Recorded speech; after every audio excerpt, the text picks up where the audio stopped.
Coba lihat sebelah kiri kananmu, ada yang masih ingat sabda atau firman Tuhan minggu lalu? Saya mengingatkan teman-teman kembali soal seorang yang bernama Daud dalam proses pendewasaan. Kasih tahu sebelah kiri kananmu. Semua kita akan mengalami proses pendewasaan dalam hidup kita. Amin. Kasih tahu sebelah kiri kanan, semua kita akan mengalami pendewasaan di dalam hidup kita. 1, 2, 3. Ya. Contoh yang diberikan minggu lalu adalah namanya Daud. Dia melalui setiap fase demi fase. Mulai dari seorang gembala menjadi sampai menjadi seorang raja. Semua proses itu untuk mendewasakan dia dalam 3 sisi, 3 hal. Mari kita buka 1 Korintus pasal 13 dulu.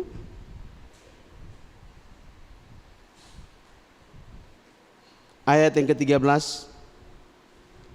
1 Korintus pasal yang ke-13 ayat yang ke-13. Jadi semua kita akan mengalami proses pendewasaan dalam 3 sisi ini. Seperti yang dialami oleh Daud, dia mengalami proses pendewasaan dalam setiap fase demi fase itu untuk 3 unsur ini. Mari kita baca sama-sama 1 Korintus 13 ayat 13. 1, 2, 3. Demikianlah tinggal ketiga hal ini, yaitu iman, pengharapan dan kasih.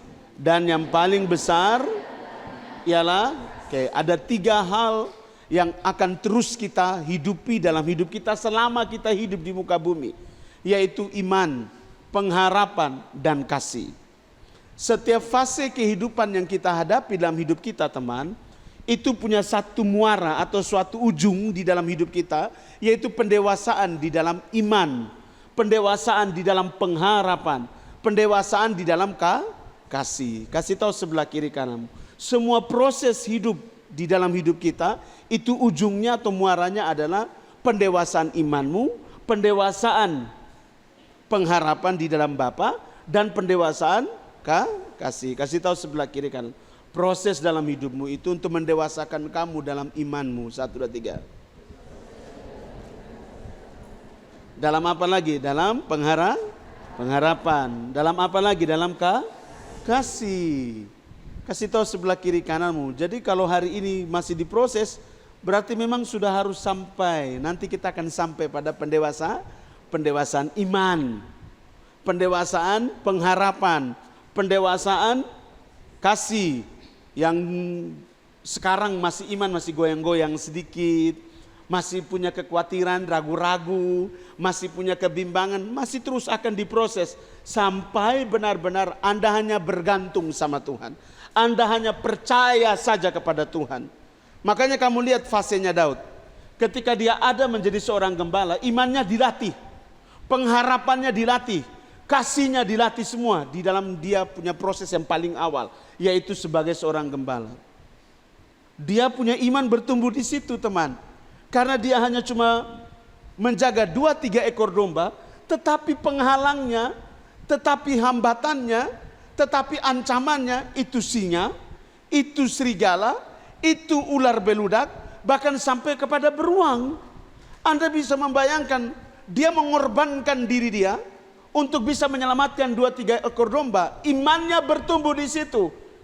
Dengan kekuatan siapa dia pakai untuk bisa menghantam itu singa? Dengan kekuatan apa dia bisa mengalahkan itu serigala? Makanya iman dia membuat dia menjadi kuat. Setuju, katakan amin. Katakan sebelah kiri kananmu, belajar daripada Daud. Dia dengan hal yang kecil, iman dia bertumbuh begitu kuat. 1, 2, 3. Jadi jangan lihat proses itu harus besar baru imanmu itu kuat.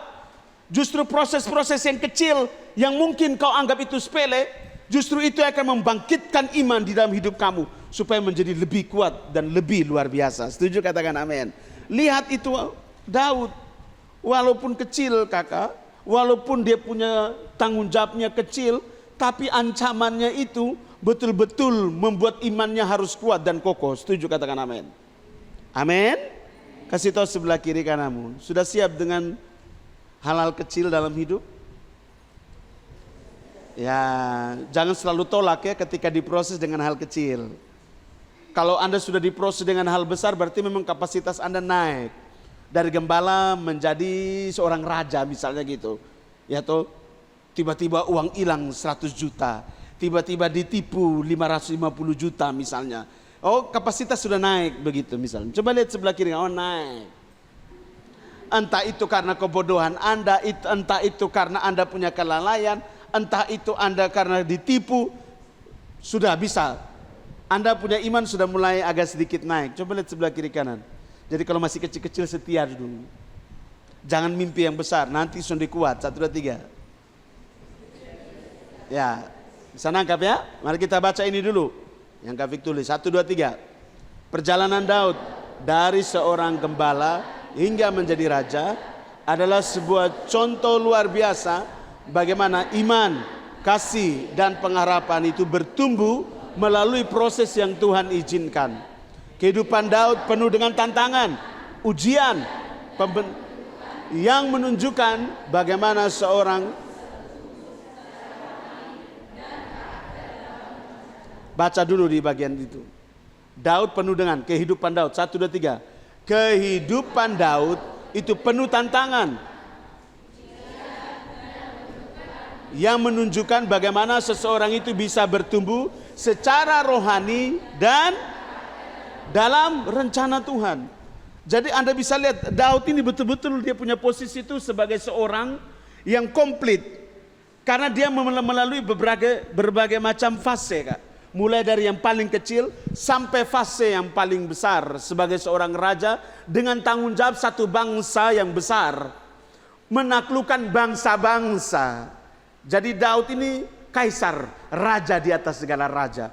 Dia menduduki bangsa-bangsa, dia mengalahkan kerajaan demi kerajaan. Kasih tahu sebelah kiri kanan, itu semua melalui proses yang kecil duluan. 1, 2, 3.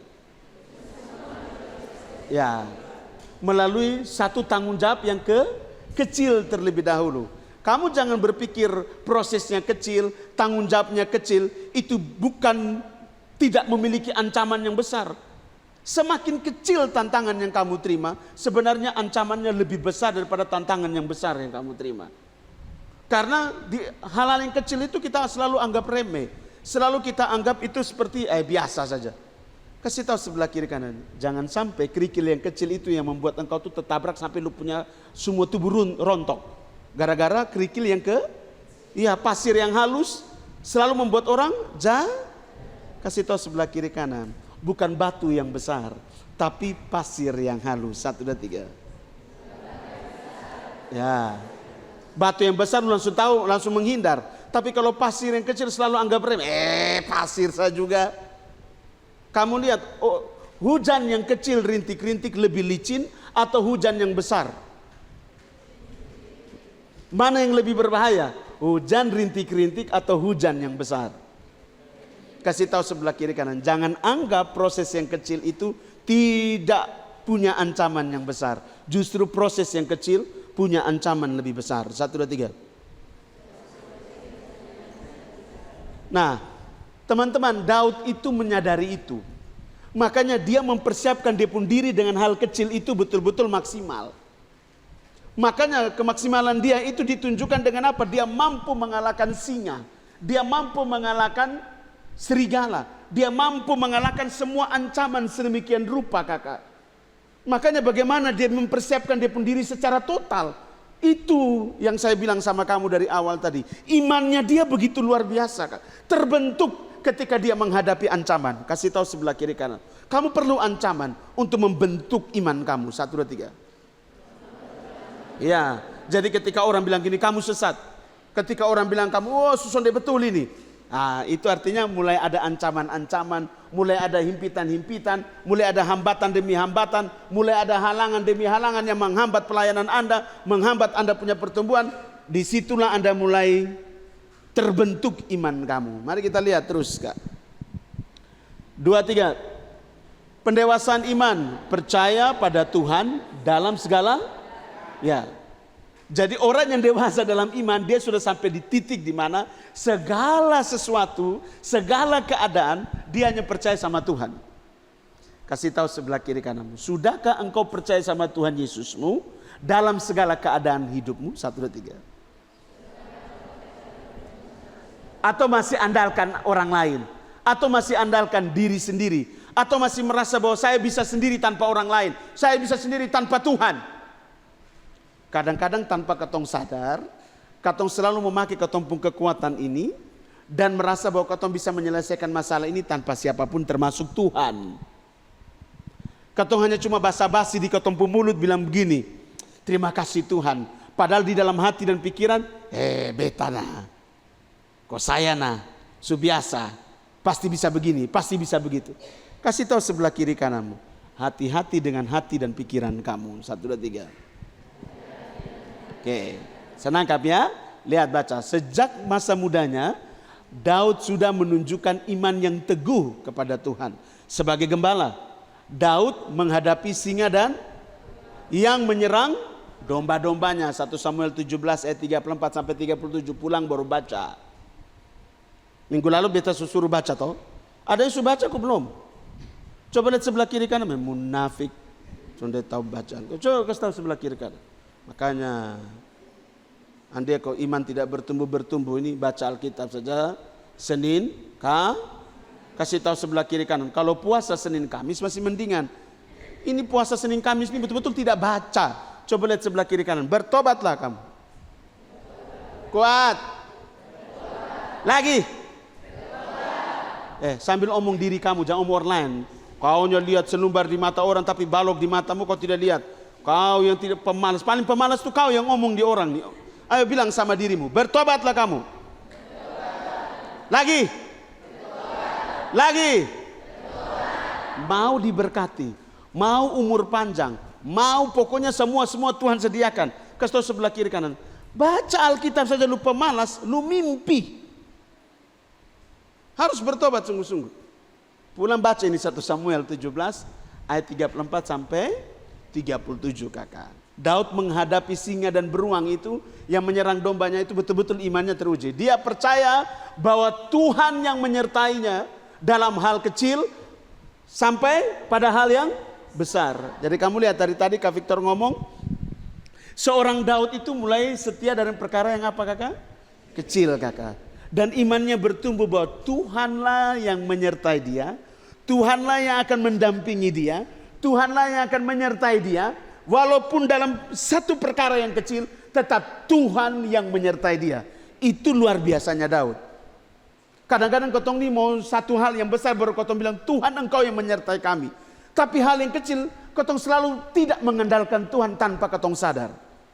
Kasih tahu sebelah kiri kanan. Justru dari hal yang paling kecil yang mungkin dengan kasat matamu engkau mampu menyelesaikannya. Tapi kau harus belajar bahwa dari hal yang kecil itu pun kau butuh penciptamu. Katakan sebelah kiri kanan. Dari hal yang kecil saja kau butuh Tuhanmu. 1, 2, 3. Iya, supaya apa teman-teman? Supaya Anda terbiasa memiliki iman kepada Dia dalam segala keadaan.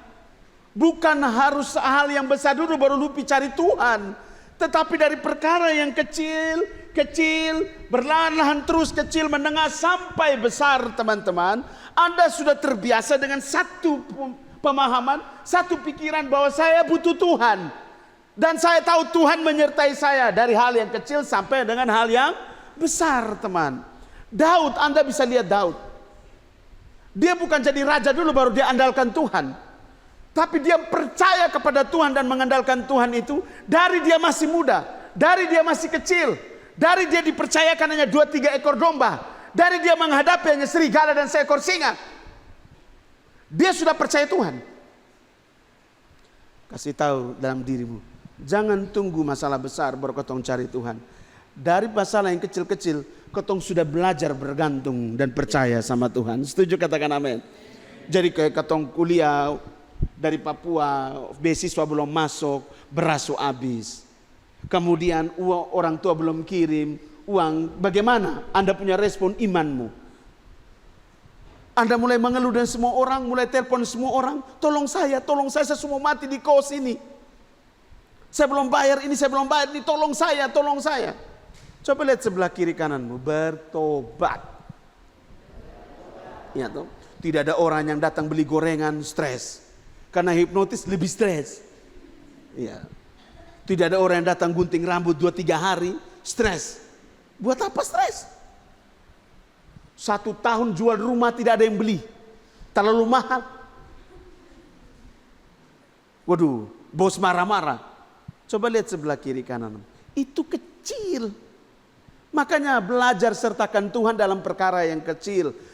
Sertakan dia, percaya dari hal-hal yang kecil. Supaya waktu kamu mendengar sampai besar, kamu sudah terbiasa. Daud itu sudah terbiasa dari muda. Makanya kamu lihat ketika Daud itu jatuh dalam kesalahan dan dosanya di masa dia jadi seorang raja, dalam kenyamanan yang luar biasa, Daud bisa membalikkan keadaan yang begitu parah. Dia membalikkan keadaan sampai pada posisi berkenan kembali di hadapan Tuhan. Gila enggak? Itu Daud. Kenapa itu bisa terjadi? Dia membangun kehidupan iman dia mulai dari hal-hal yang kecil, bukan hal-hal yang besar. Anda harus tahu Anda akan ada di satu posisi nyaman dalam hidup Anda, percaya saya. Anda akan diberkati Tuhan di depan sana, setuju katakan amin. Anda akan dibawa dalam pekerjaan, Anda mungkin diberkati dalam usaha Anda, pasti Anda diberkati. Anda mungkin tidak begitu sulit dan susah seperti hari-hari ini. Anda mungkin akan menjadi orang yang lebih baik dari hari ini. Dan Anda harus tahu ketika ada di satu posisi yang nyaman, dalam satu posisi seperti seorang raja yang bisa mengatur dirinya, bisa mengatur orang lain, bisa mengeluarkan uang, bisa bikin apa saja. Dia tidak melupakan Tuhan. Itu Daud, Kak. Memang ketika dia dalam kenyamanan ada kejatuhan yang dia buat. Dia membunuh Uria, dia memperkosa Betseba, maka lahirlah Salomo. Dia punya dosa bukan kecil, bos. Dia bertanggung jawab atas nyawa seorang Uria. Dia bertanggung jawab juga atas seorang yang namanya Betseba. Kenyamanan. Tapi lihat, karena dia setia dari perkara yang kecil, kakak. Dia punya iman bertumbuh dari perkara-perkara yang kecil, teman. Dia cepat balikan keadaan. Dia tidak hidup dalam lembah kekelaman terus. Makanya itu Mazmur 23 itu terlahir. Sekalipun aku berjalan, apalagi dalam lembah kekelaman. Dia bilang apa? Aku tidak takut bahaya, sebab Engkau apa? Beserta. Di dalam dia punya keadaan yang paling terpuruk, iman dia itu betul-betul dahsyat, bos. Dia bilang, sekalipun aku ada dalam lembah kekelaman, aku tahu Tuhan tetap menyertai aku. Ada amin? Kenapa itu bisa terjadi? Karena dia telah melatih diri dia dari perkara-perkara yang kecil. Ketika dia menghadapi perkara yang besar, dia tidak melupakan Tuhan. Kasih tahu sebelah kiri kanan. Setia dari perkara yang kecil. 1, 2, 3. Ya. Latih imanmu dari perkara-perkara yang kecil. Kasih tahu sebelah kiri kananmu. Latih imanmu dari perkara-perkara yang kecil. 1, 2, 3. Ya, jadi kalau kerja misalnya jadi karyawan, dimarahin oleh teman, oleh bos, atau ditusuk oleh teman, itu perkara kecil. Jangan lu membesar-besarkan. Kasih tahu sebelah kiri kanan. Latih imanmu. Kau percaya bahwa Tuhan yang membela kamu. Tuhan yang membawa saya sampai di titik ini. Tuhan yang membuat saya ada di buff. Tuhan yang membawa saya ada di A, B, C. Tuhan yang membawa saya di posisi di sini, posisi di sana. Jadi ketika ada orang sikut menyikut, namanya orang persaingan toh. Anda harus tahu bahwa Tuhan menyertai kamu. Setuju katakan amin. Kalau Daud bisa, katakan saya juga bisa. 1, 2, 3. Daud bisa, saya juga bisa. Amin. Oke, kita lanjut. 2, 3. Melawan Goliat, Daud tidak mengandalkan kekuatan sendiri, tetapi percaya kepada Tuhan. Engkau mendatangi aku dengan pedang dan tombak dan lembing, tetapi aku mendatangi engkau semesta alam. Bukan nanti 1 Samuel 17 ayat 45 itu ayat sudah kita tulis di situ. Pulang rumah kau baca. Kamu lihat tadi singa, tadi serigala. Ini agak naik level, usianya masih sama. Masih muda, tapi dia punya tantangannya mulai berbeda, Kak. Tantangan itu singa dan beruang tadi. Sekarang tantangannya apa? Goliat. Coba lihat sebelah kiri kanan. Agak naik dari yang kecil mulai menengah ini. 1, 2, 3. Kamu lihat apakah Daud itu lihat ini Goliat, dia mulai gusar, dia mulai khawatir, dia mulai takut. Daud justru ketawa lagi dengan dia punya saudara-saudara. Kenapa kalian lari? Kenapa kalian takut menghadapi Goliat? Kakak-kakaknya bilang gini, lu kecilan hanya cuma jaga 2-3 ekor domba di hutan sana, lu mau melawan Goliat. Lu otak di mana? Daud pulang. Dia bilang, tidak, saya yang harus pergi menghadapi. Kalau kamu orang Israel tidak berani, saya menghadapi Goliat. Maka bawalah Daud itu ke hadapan raja. Raja juga mungkin lihat ini, kan Daud itu usianya sekitar 15 tahun, 13 tahun, 15 tahun, kemerah-merahan kata Alkitab. Ganteng sekali dan kemerah-merahan itu Daud, kakak. Sudah ganteng, kemerah-merahan lagi, waduh, mempesona sekali, kak. Sangat. Raja lihat di atas ke bawah, atas bawah, turun mantul. Ini siapa buana nih? Pasti toh. Kalau kau imajinasikan, kau masuk di itu posisi, ini Daud datang dengan kecil anak, dengan gagah-gagahnya dia. Tahu anak kecil tuh datang umur 15-14 tahun. Saya mau lawan Goliat, Bapak Raja. Bapak Raja lihat dia begini. Pasti. Ini siapa puana ini? Oh, ini anak Isai. Saudara-saudaranya ada bersama dengan kami di sini untuk berjuang. Apa yang membuat kamu bisa mau melawan Goliat? Kamu lihat, dia meyakinkan raja itu pasti dia menceritakan apa yang dia lakukan untuk mempertahankan 2-3 ekor domba yang diberikan oleh orang tuanya untuk dia jaga di.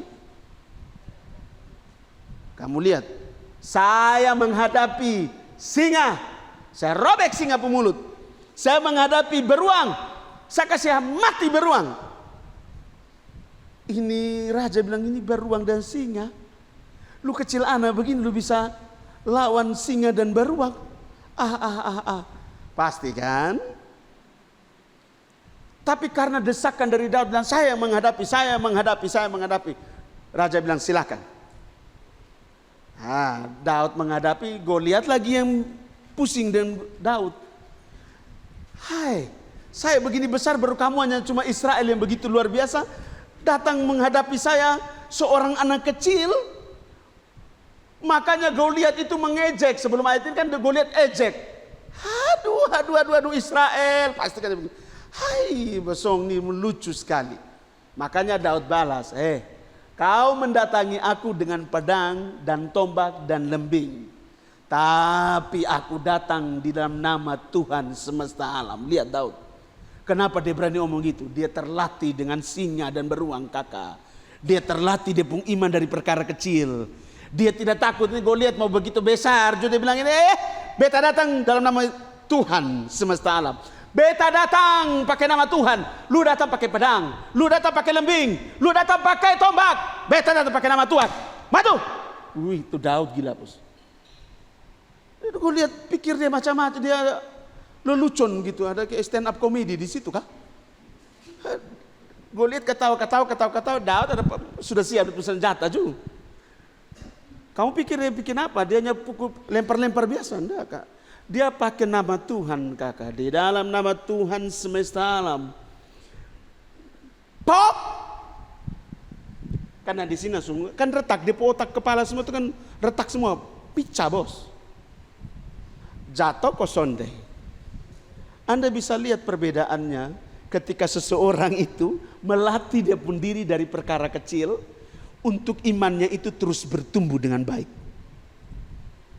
Jadi kalau Anda setia dari hal-hal yang kecil untuk imanmu itu bertumbuh, waktu mulai belajar menghadapi persoalan yang lebih besar sedikit, Tuhan itu selalu yang utama. Setuju, katakan amin. Tuhan itu selalu yang pertama dalam hidupmu. Maka kamu lihat Goliat pun dikalahkan oleh Daud, kakak. Itu lemparan batu itu bukan main-main. Dia tahu batu isi yang satu kali lempar itu.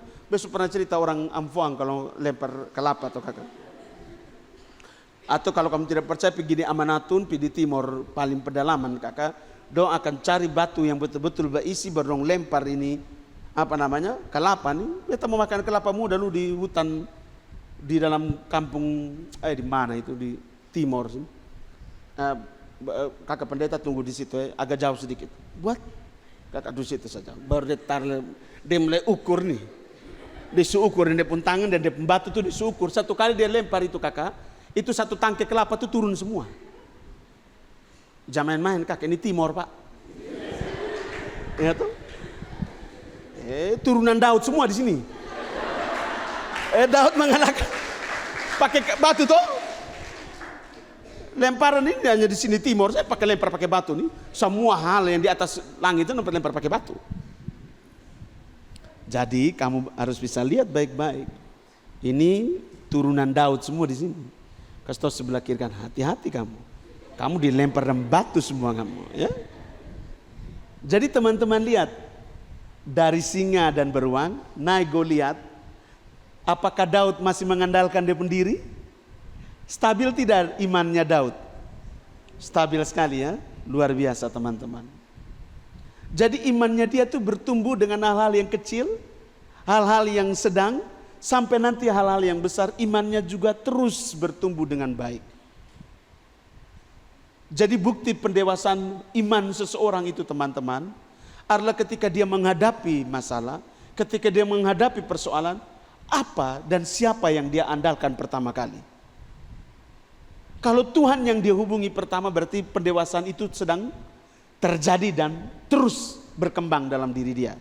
Tetapi kalau dia dapat masalah, yang dia cerita pertama, yang dia cari tahu, dia cari kekuatan pertama adalah pembelaan dari orang-orang. Coba lihat sebelah kiri kanan. Itu namanya curhat untuk cari pembelaan diri. 1, 2, 3. Ya toh? So tahu dia itu ada bermasalah, tapi dia cari pembelaan di seluruh dunia supaya ada orang yang membela dia. Coba lihat sebelah kiri kan, lu bertobat bisa kok. Kalau memang lu ada masalah, ya sudah tuh selesaikan masalahmu. Jangan lu mulai mengkambing hitamkan yang lain. Lu mulai cari pembelaan di sini, di sana. Lu merasa bahwa beta ini benar kak, beta ini rasa pisun salah. Kasih tahu sebelah kiri, kekanak-kanakan. Kasih tahu, lagi.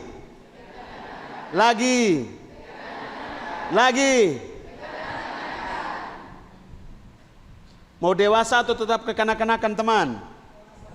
Ya, kalau dewasa berarti mulai dari perkara yang tetap mengandalkan Tuhan. Oke, lanjut teman. Dikejar oleh Saul. Baca 2, 3. Meskipun sudah diurapi sebagai raja, Daud tetap menunggu waktu Tuhan saat harus melarikan diri dari kamu harus ingat ya, 1 Samuel itu berkata, Samuel itu sudah mengurapi Daud menjadi raja karena Tuhan sudah menolak Saul. Begitu kak. Jadi Daud itu sudah diurapi jadi raja dari umur masih kecil kak, masih remaja sudah jadi raja. Tetapi dia langsung menduduki takhta sebagai raja kan tidak. Bertahun-tahun sampai Saul mati baru ganti Daud teman. Tapi Daud sudah diurapi jadi raja. Apakah Daud, maka dodotok orang Kupang bilang, maka Rarapak mau menggeser kedudukan daripada Saul? Daud tetap mengandalkan Tuhan kakak. Kamu lihat, Daud tidak tergesa-gesa mengambil kendali sendiri, tetapi tetap percaya bahwa Tuhan akan menggenapi janjinya pada waktu yang tepat. Mungkin Nusu bilang gini, di promosi kamu akan jadi direktur utama. Tapi direktur utama yang lama ini masih ada dan masih terus diandalkan. Tapi lu sudah dengar bahwa lu lagi dipromosikan sampai sana. Kalau orang tidak ada iman kakak, dia mulai bikin kacau. Dia mulai bikin isu bahwa ini direktur yang lama ini memang kurang ajar, makan uang putar balik. Supaya betul-betul kasih pecah dia cepat-cepat supaya lu naik. Kasih tahu sebelah kiri kan, itu kekanak-kanakan. 1, 2, 3. Kalau dia dewasa di dalam iman, dia slow, dia menunggu waktu Tuhan yang terbaik. Setuju katakan amin. Kasih tahu sebelah kiri kananmu, selalu waktu Tuhan itu terbaik, bukan waktunya kita. 1, 2, 3. Ya. Lihat, baca lagi, dia tidak membalas. 1, 2, 3.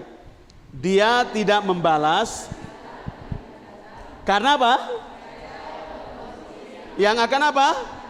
Anda bisa lihat Daud gila bos, dahsyat sekali. Tadi lawan singa, beruang, lawan Goliat. Sekarang sudah diurapi jadi raja, tapi raja yang lama Saul ini masih hidup.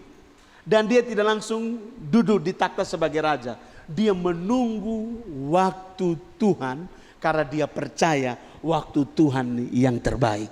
1. Dia percaya Tuhanlah yang bertindak. Karena apa? Saul merencanakan membunuh dia. Saul sudah perintahkan Yonatan untuk membunuh Daud. Tapi Yonatan tidak mau membunuh Daud karena kasihnya begitu luar biasa. Jadi Saul itu sudah merencanakan membunuh Daud supaya teman-teman tahu. Bahkan Daud, dia punya kesempatan untuk membunuh Saul. Itu sudah gampang, kok dia ahli strategi juga Tapi Daud sudah mau bunuh, Kak. Dia tidak mau bunuh. Dia tahu Tuhan yang akan bertindak, bukan dia. Karena belum waktunya. Baca pelajaran iman yang kita dapat dari peristiwa dikejar oleh Saul ini. 1, 2, 3. Daud tidak apa? Mengambil apa? Kendali sendiri. Dia tidak tergesa-gesa. Kasih tahu sebelah kiri kanan. Kalau ada masalah, tunggu Bapak bekerja. Jangan tergesa-gesa, buru-buru. 1, 2, 3. Ya, kadang-kadang katong supanik toh. Supani kiri, supani kanan. Aduh, ili Allah tuh ini istilah.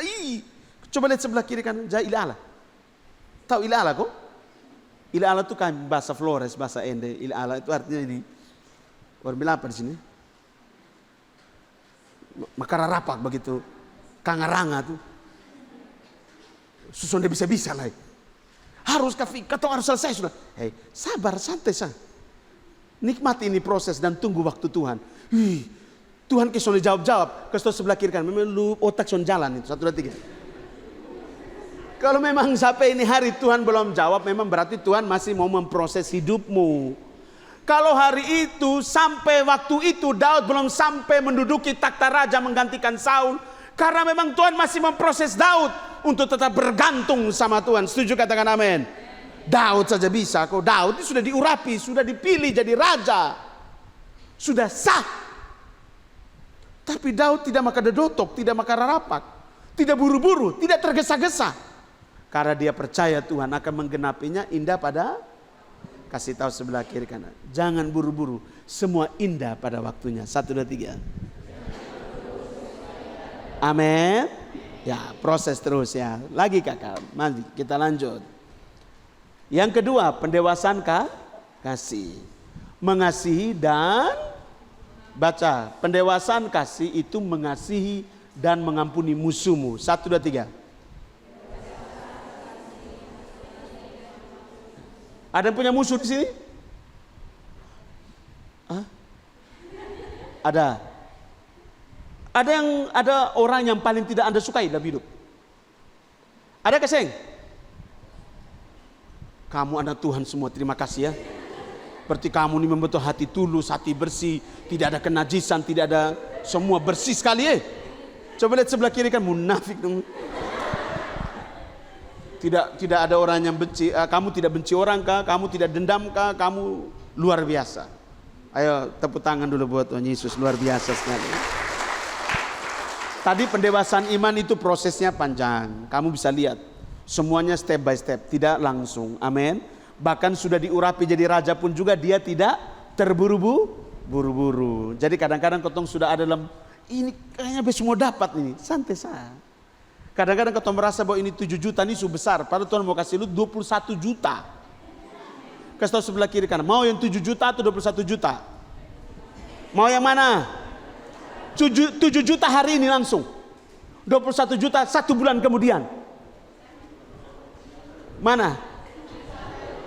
Kadang-kadang karena kebutuhan, katong langsung pilih jalan sempit, jalan pendek, langsung 7 juta kah biar su, 21 juta, biar su, anggap saya katong buang sial. Kasih tahu sebelah kiri kanan, makanya sabar, semua indah pada waktunya. 1, 2, 3. Ya, amin. Latihlah percaya kepada Tuhan Yesus itu dari perkara-perkara yang apa kawan? Kecil, sehingga menghadapi perkara yang besar atau kamu ada di satu zona nyaman, kamu tidak akan pernah melupakan penciptamu. Ada amin? Nah, yang kedua, pendewasaan kasih itu lebih kepada perasaan hati yang paling jengkel dengan teman, jengkel dengan kawan kerja, jengkel dengan pimpinan dalam kerja, jengkel dengan teman sepelayanan di gereja, di komunitas. Sudah omong 2-3 kali tapi sudah mengerti. Memang di depan dong lu pun senyum ini munafik minta ampun, tapi di belakang lu bercerita kiri kanan supaya orang Hin anu dong katong suomo mason mengerti. Tapi orang anu ada dong datang kok. Coba kasih tahu sebelah kiri kanan memang fasik itu namanya. 1, 2, 3. Ya. Kalau tidak suka katakan tidak suka. Lebih baik kasih yang teguran yang nyata daripada kasih yang. Kalau memang Anda tidak suka, misalnya Anda punya geng nih. Misalnya ada 5 perempuan dan 2 laki-laki atau 3 laki-laki. Ini geng. Tiba-tiba dalam perjalanan ini satu geng mulai out. Dia mulai, ketemu hubungi mulai susah, ketemu pemalas. Biar su, ketemu nasihati sama dia, biar su, nanti juga dia datang cari ketong. Bukan begitu. Kalau dia salah, kejar dia. Lu salah. Kasih tahu yang benar. Dia mau terima atau tidak, terserah dia. Yang penting Anda menegur dia dengan karena teguran yang nyata lebih baik daripada apa teman? Yo, kasih tahu. Tegur yang nyata, jangan lu sembunyi. 1, 2, 3. Ya, jangan kasih yang tersembunyi ya. Kita lihat. Kasih kepada Saul. Padahal Saul sudah merencanakan membunuh Daud. Anda baca 1, 2, 3. Meskipun Saul ingin membunuhnya, Daud tetap menghormati dia. Titik sampai situ kakak. Makanya ada ayat dalam gini. Daud itu punya kesempatan membunuh Saul. Tapi Daud itu tahu karena dia percaya sama Tuhan Yesus. Saul ini juga waktu dipilih Tuhan kakak. Dipilih itu memang prosesnya diizinkan Tuhan. Dan Tuhan yang memilih Saul kawan. Jadi Daud itu pegang itu prinsip. Jangan mengusik orang yang diurapi Tuhan. Itu Daud pegang kak. Jadi ketika Daud punya kesempatan membunuh Saul, Daud tidak tergoyahkan. Daud tidak tergoda dengan bisikan maut. Karena dendam, karena amarah.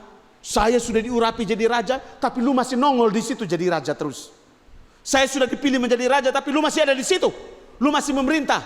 Lu masih bahkan lu merencanakan membunuh saya. Saya punya kesempatan membunuh lu. Pasti saya bunuh kamu. Kan Daud tidak seperti itu. Daud tetap punya prinsip. Dia percaya sama Bapa di sorga. Dan dia tahu yang memilih Saul itu Bapa yang dia percayai. Makanya dia pegang prinsip. Saya tidak akan pernah mengusik orang yang dipilih dan diurapi oleh Tuhan. Makanya kamu lihat Daud tidak berani sentuh Saul. Walaupun dia punya kesempatan untuk membunuh. Dia tidak membalas dengan kebencian. Tetapi tetap menunjukkan apa kakak? Sikap hormat dan kasih. Dia tetap mengampuni. Dia tetap menghormati. Kasih tahu sebelah kiri kananmu. Lu kalau suka orang pasti lu pemuka berubah. 1, 2, 3. Omong. Lu suka orang tuh lu sonde hargai orang lain. Lu sonde hormati orang lain. Kalaupun dia panggil lagi, pemalas. Coba lihat sebelah kiri kan, itu bukti lu sonde hormat orang lain. 1, 2, 3. Kasih tahu sebelah kiri kanan kalau orang tua panggil tuh, sonde orang lain aku. Walaupun lu mama son dengar, tapi lu omong itu kan yang dengarkan Tuhan. Sedangkan lu penghidupkan adalah proses pendewasaan dalam kasih. Kasih itu kan apa? Mengasihi dan mengampuni musuhmu orang lain, sekelilingmu. Harus menghormati orang tuamu. Setuju katakan amin. Jadi walaupun capek orang tua suruh sapu lagi, terima dengan sukacita. Kasih tahu sebelah kiri kanan, sekalipun capek, orang tua minta tolong, terimalah dengan apa? Jangan terima dengan pengeluh. Kasih tahu sebelah kiri kananmu, kekanak-kanakan itu 1, 2, 3.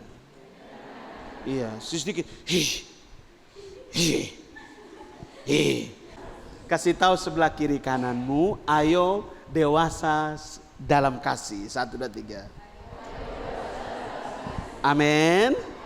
Jangan mengeluh, jangan bersungut-sungut. Harus bisa mengasihi orang yang membenci kamu. Setuju katakan amin. Harus bisa mengampuni mereka yang bersalah kepada kamu.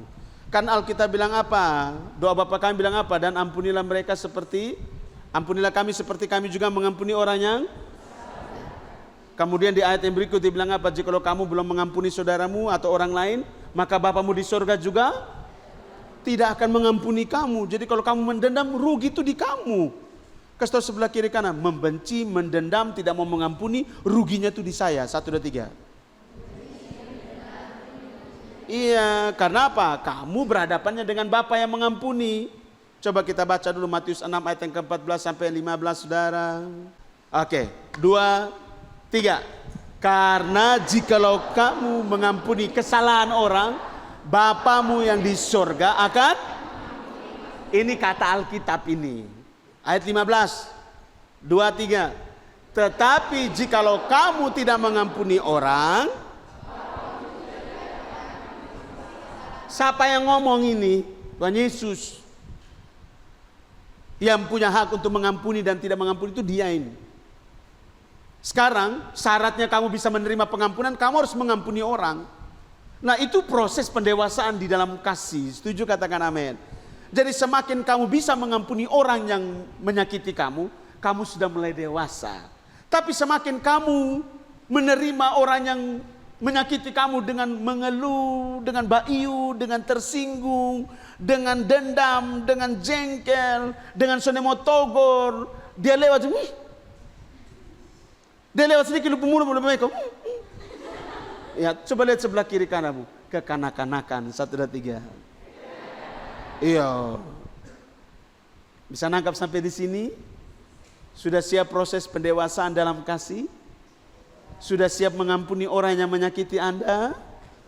Haleluya, semoga dipraktekkan ya. Jangannya iya di sini sah. Lanjut, 2, 3. Kasih kepada Yonatan dan keluarganya. Setelah menjadi raja, Daud mencari keturunan Yonatan untuk menunjukkan kasih dan kesetiaan. Terus baca, anak Yonatan nama apa? Mephiboset. Diangkat menjadi bagian dari keluarga, ya, karena Yonatan sangat mengasihi Daud. Saul suruh bunuh Daud, Yonatan sonde mau. Yonatan mengasihi Daud. Bukti kasih Daud kepada Yonatan ketika dia jadi raja, anak dari Yonatan diambil menjadi bagian dalam keluarga kerajaan. Kasih tahu sebelah kiri kanan, kalau kamu bisa seperti Daud, kamu dewasa dalam kasih. 1, 2, 3. Ya, kadang-kadang yang tersalah di mama, bosong jengkel ini dia pun suami, bosong jengkel ini dia pun anak-anak juga bosong jengkel. Coba lihat sebelah kiri, buka mata lebar-lebar. Yang bermasalah itu satu orang. Jangan lu bawa semua orang. 1, 2, 3. Ya toh? Yang masalah ini satu, ini geng ini satu orang. Tapi lu benci satu geng. Yang tersalah ini satu orang dalam satu komunitas. Yang lu suka tuh satu komunitas. Coba lihat sebelah kiri, lu sakit. Pergi dokter sana. Yang salah itu oknum. Contoh, yang salah satu oknum misalnya dari instansi A. Tapi lu punya omong nih, ini instansi yang salah. Padahal yang salah yang satu orang nih. Oknum, bukan lembaga, bukan instansi. Kasih tahu sebelah kiri kananmu, harus seperti Daud. Yang bermasalah itu Saul, bukan Yonatan. 1, 2, 3. Ya, jangan bawa-bawa Yonatan. Bahkan sampai anak Yonatan pun juga dirangkul oleh Daud. Kan luar biasa kasihnya. Dewasa. Kalau kekanak-kanakan, siapa yang buat lu? Ini Bapak. Siapa yang buat? Ini. Padahal hanya satu orang saja. Tapi dia bilang ini. Coba lihat sebelah kiri kananmu. Jadi kalau cuma satu, jangan lu melebar kemana-mana ya. 1, 2, 3, kekanak-kanakan. Harus dewasa. Ada amin? Oke, lanjut kakak. Cepat saja, sedikit lagi so habis. 2, 3. Kasih dalam. Oke. 2, 3. Ketika jatuh dalam dosa dan membunuh Uria, Daud tidak keras hati, tetapi dengan rendah hati apa kakak? Mazmur 51 nanti pulang baru baca, itu banyak ya.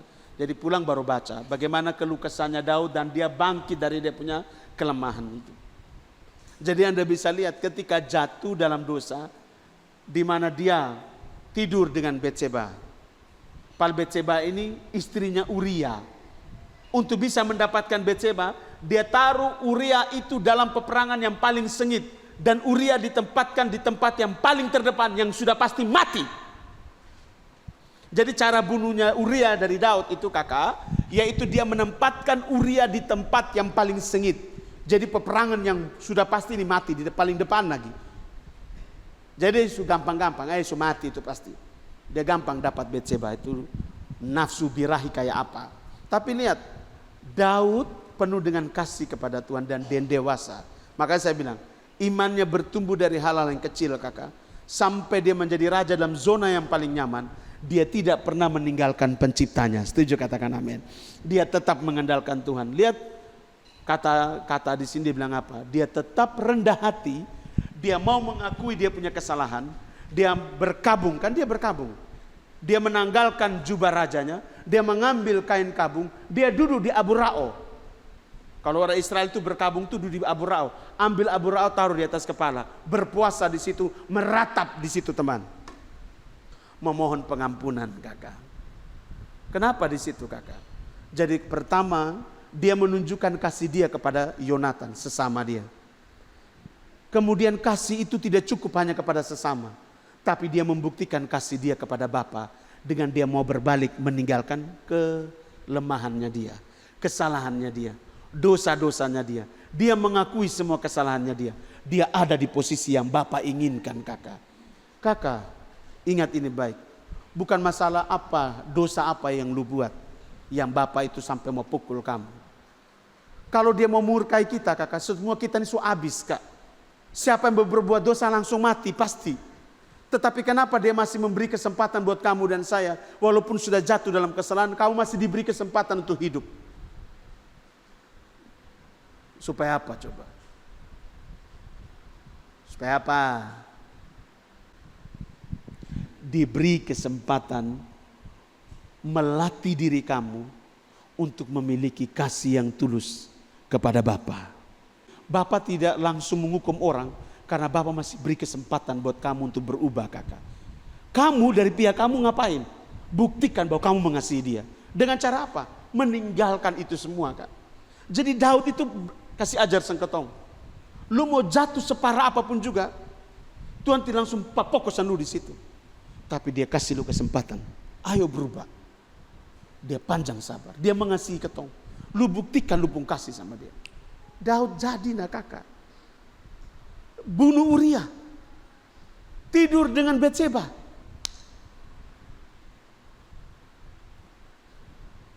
Gampang sekali dia. Merendahkan diri. Melepaskan kenyamanannya sebagai seorang raja. Ambil kain kabung. Duduk di Abu Ra'o. Menangis, berpuasa, meratap, memohon pengampunan. Kasihnya dia tunjukkan kepada Bapa. Dia minta ampun. Dia mengasihi Bapa. Oke. Ada amin? Ini menunjukkan kasihnya kepada Tuhan yang lebih besar daripada egonya sendiri. Pelajaran kasih yang kamu dapat. 2, 3. Daud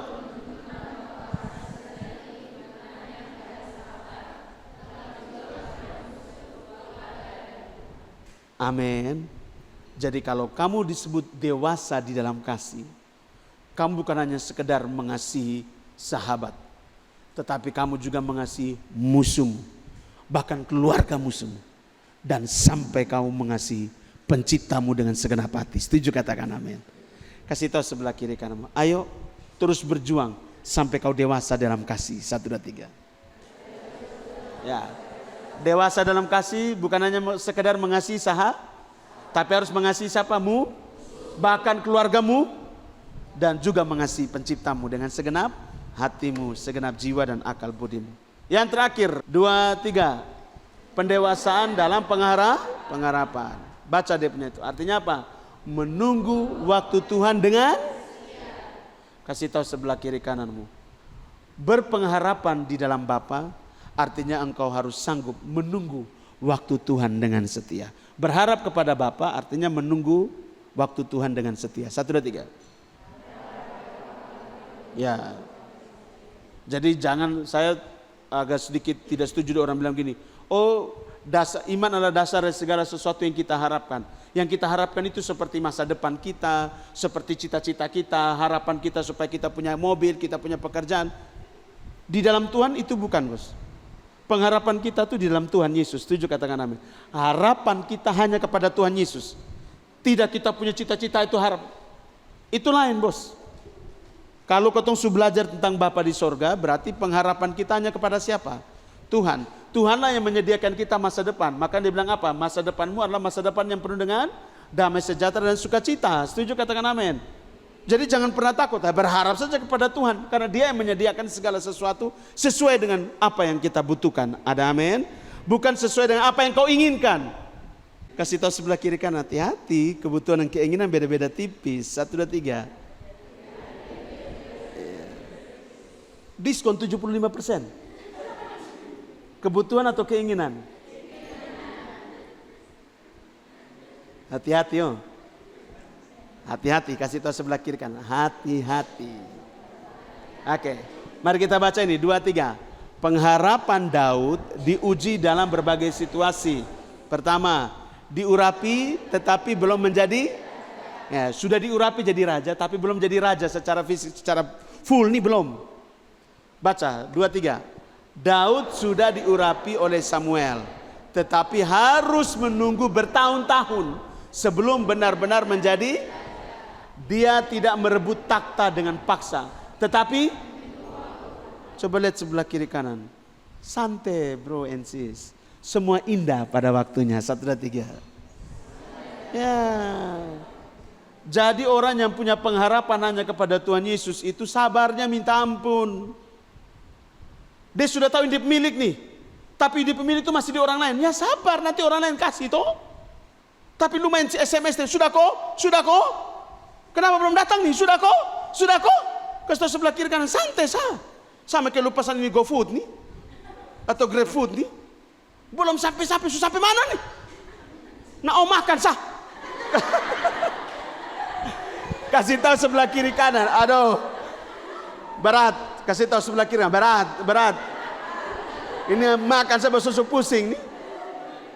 Halo, Daud saja sudah diurapi jadi raja. Ini sudah statusnya raja, tapi masih ada raja yang lama. Dia menunggu waktu yang tepat dari Tuhan. Dia tidak makan dodotok, makan rapa, kopi paksa ini selalu turun. Dia slow saja. Dia tidak merebut takhta dengan paksa. Dia tetap menunggu waktu Tuhan. Maka lagu itu tercipta, waktu Tuhan yang terbaik. Terus, lau kadang mudah dimengerti. Tidak mudah dimengerti, memang kau otak tidak jalan. Lu mau paksa diri. Kau tahu nih menyanyi gampang, waktu Tuhan, waktu yang terbaik. Walaupun tidak dimengerti, tapi waktu Tuhan. Tapi kau tahu makan dodotok, makan rapa, kau cepat sudah, cepat nih. Tuhan suka si beta. Ini mobil ini beta pun. Tapi kenapa masih itu ibu yang pakai terus? Lu mulai WA, ibu sudah kok jatuh tempo nih, sudah kok. Coba lihat sebelah kiri kan, hati-hati. 1, 2, 3. Orang yang berpengharapan di dalam Bapa sabar. Dewasa dalam pengharapan itu pasti sabar. Kasih tahu, sabar. Menunggu itu memang sulit, menunggu itu memang sakit. Bersabar itu sakit atau tidak? Sakit, bos. Kasih tahu sebelah kiri kanan. Tetapi di ujung kesabaran itu ada sukacita. 1, 2, 3. Ada amin? Latih dewasa. Pengharapan kita itu kepada Tuhan Yesus. Dan itu harus penuh dengan kesabaran. Ada amin? Nah, lanjut. 2, 3, yang kedua. Mengalami penderitaan sebelum. Oke. Lihat apa yang terjadi dalam Daud. Daud pergi kemana? 2, 3. Bersembunyi di gua. Hidup sebagai buronan. Dan menghadapi kesian ya.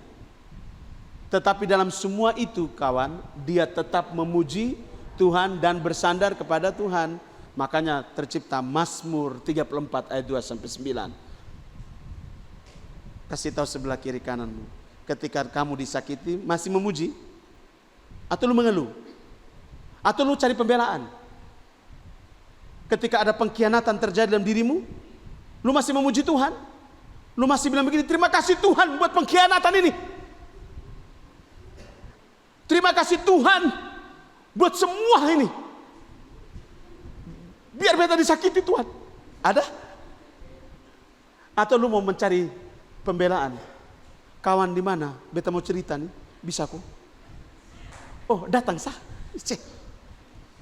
Kawan tahu ke sonde. Mulai air mata buaya. Air mata kesedihan lah, air mata pencari pembelaan diri lah, semua terjadi habis. Hai, kasih tahu sebelah kiri kanan, munafik. Kakak, Daud punya kehidupan mengajarkan ketong. Ketika dikhianati, ketika ketong diburu, jadi buron, dia sembunyi di goa. Kasihan, ada rumah sembunyi di goa. Hidup sebagai buronan. Tahu buronan tuh siap untuk dibunuh. Tapi Daud mengucap syukur, berdoa siang malam. Dia terus berpengharapan hanya kepada Tuhan Yesus. Dan Daud melewati itu. Harapan kepada Tuhan dalam segala hal. Mari kita baca. 2-3.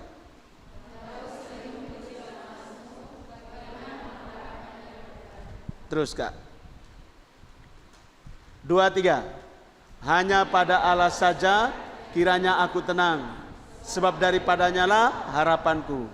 Bahkan di saat tersulit, dia tidak kehilangan pengharapan, tetapi tetap percaya bahwa Tuhan setia. Pelajaran yang kita dapat dari ini adalah apa? Coba baca 2-3. Daud mengajarkan bahwa pengharapan sejati adalah kepada Tuhan, bukan kepada manusia, bukan juga kepada situasi, bukan juga kepada kekuatan sendiri. Sekali lagi baca, 2-3. Daud mengajarkan bukan pada manusia atau situasi atau kepada. Jadi jangan berharap pada kondisi, jangan berharap kepada situasi, jangan berharap pada kekuatanmu sendiri atau manusia. Berharaplah kepada Tuhan. Sekalipun lembah kelam, sekalipun gelap yang kau lihat, tapi percayalah terang itu akan tiba pada waktunya. Setuju, katakan amin. Sekalipun kau rasa tidak ada jawaban, sekalipun kau rasa tidak ada jalan keluar, tapi pengharapan itu hanya dalam Yesus Tuhan kita. Ada amin. Dan pasti ada waktunya. Jalan keluar itu engkau akan dapatkan. Amin. Yang terakhir kakak, coba masih ada kesimpulannya. Baca sama-sama. Daud sebagai teladan pertumbuhan iman, kasih dan pengharapan. Iman, percaya penuh kepada Tuhan dalam kasih, mengasihi musuh, teman dan Tuhan dengan hati yang murni. Pengharapan, Daud bukanlah manusia yang sempurna, tetapi proses yang dia lalui menunjukkan bagaimana Tuhan membentuk seseorang dari gembala sederhana menjadi raja besar melalui iman, kasih dan pengharapan. Jadi jangan pernah berhenti untuk memiliki iman.